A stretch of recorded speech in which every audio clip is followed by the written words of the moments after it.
भाई बहन की अनोखी कहानी। कमलेश और अंजलि दोनों भाई बहन थे। एक दूसरे से बहुत प्यार करते थे वो दोनों। उनके पास बहुत ज्यादा संपत्ति थी, किसी भी चीज की कमी नहीं थी। माँ पापा कमलेश और अंजलि की सारी इच्छा पूरी करते थे। कमलेश घोड़े पर बैठना सीख रहा था। उसके पास एक शानदार घोड़ा था। थोड़े दिन बाद अंजलि की शादी हो गई। जहांगीरदार के घर में उसकी शादी की। मायके वालों से भी ज्यादा अंजलि के ससुराल वाले अमीर थे। कमलेश भी अब बड़ा हो गया था। उसकी शादी बाकी थी, परंतु अचानक उनके पिता की मौत हो गई और कुछ दिनों बाद मां की भी मृत्यु हो गई। कमलेश अब अकेला रह गया था। अंजलि भी 4 दिनों के लिए मायके आई थी पर वापस भी चली गई अपने ससुराल। अब सारा कारोबार कमलेश के कंधों पर आया था, पर उसे अनेक लोगों ने फंसाया। एक बार बड़ी डील की पर उसमें उसे घाटा हुआ और कमलेश बर्बाद हो गया।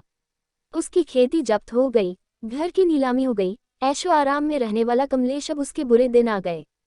जिसके पास सैकड़ों लोग खाना खाते थे आज वो एक निवाले के लिए तरस रहा था। जो मुलायम गद्दे पर सोता था आज उसे सड़क पर सोना पड़ रहा था। जिस कमलेश को हजारों लोग पहले हाथ जोड़ते थे वही आज सबके सामने हाथ फैला रहा था। कमलेश ने सोचा अपनी बहन के पास जाए, लेकिन अमीर बहन के पास भिखारी जैसे कैसे जाओ। जिसके पास पहले हाथी घोड़े पर बैठकर जाता था आज उसके पास पैदल कैसे जाऊं।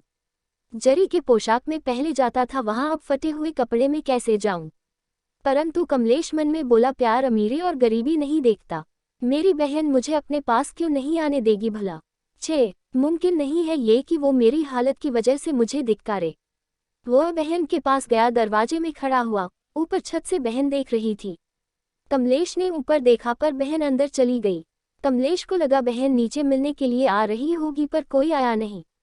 दरवाजे पर खड़े नौकर ने पूछा कौन हो तुम, यहाँ क्यों खड़े हो चोरों के जैसे, निकलो यहाँ से। कमलेश बोला मेरे बहन का घर है ये, उसे अंदर जाकर बताओ जाओ। नौकर हंसकर घर में जाकर वापस आया। वो कमलेश को बोला चलो वहाँ तबेले में, आपको खाना लाकर देता हूँ, वो खा लो और जाओ यहाँ से। कमलेश ने पूछा बहन ने क्या कहा। नौकर बोला मेम साहब बोली होगा कोई भिखारी बैठा, दो तबेले में दे दो उसे बासी खाना। कमलेश तबेले में गया और उसकी आंखों से आंसू आने लगे। उसे नौकर ने सूखी रोटी दे दी। कमलेश ने वहां पर एक खड्डा खोदा और वहां पर वह रोटी दबा दी। पानी पिए बिना वो वहां से चला जाता है। उस दिन के बाद कुछ सोचकर कमलेश दूर देश चला जाता है, वहां के राजा का वह नौकर बना। एक बार उस राजा को बहुत कठिन समस्या आई। कमलेश की सलाह से राजा उस समस्या से बाहर निकाला। कमलेश से खुश होकर राजा ने उसे मुख्य प्रधान बना दिया। कमलेश के कहने मुताबिक राजा सब काम करने लगा था। नए प्रधान के रूप में कमलेश की वाह वाह होने लगी। कमलेश ने अब शादी भी कर ली, वह बड़े बंगले में रहने लगा। अब अपनी बहन को जाकर मिले ऐसा उसे लगा। तभी वह अपनी पत्नी के साथ बहन के घर निकाला। साथ में हाथी भी थे, घोड़े थे। जोरों शोरों से वह वहां गया। अपने से आगे अपने जासूस बहन को इसके आने का संदेश बताने के लिए भेजे। जासूस ने जब बहन को यह सूचना दी तो बहन एकदम से उठी। वह अपने पति के साथ दरवाजे में खड़ी रही अपने भाई के स्वागत के लिए। ढोल नगाड़े बज रहे थे। बड़े ठाठ से भाई बहन के घर आया। दूसरे दिन बड़ी मेजबानी थी, गांव के बड़े बड़े लोगों को न्योता दिया गया। चंदन के टेबल थे, चांदी की थाली थी, पंच पकवान थे। सारे लोग टेबल पर बैठने वाले ही थे। उतने में भाई एकदम से उठा। सारे चकित हो गए, क्या हुआ? सब पूछने लगे और कमलेश एकदम से तबेले में गया। वहां पर उसने खड्डा खोदकर जो रोटी उसमें डाली थी उसने वो रोटी निकाली। अंजलि कमलेश को बोली भैया यह क्या पागल जैसी हरकतें कर रहे हो? वह बोला दीदी तुम्हारे भाई को बैठने के लिए तबेला और खाने के लिए बासी रोटी ही योग्य है।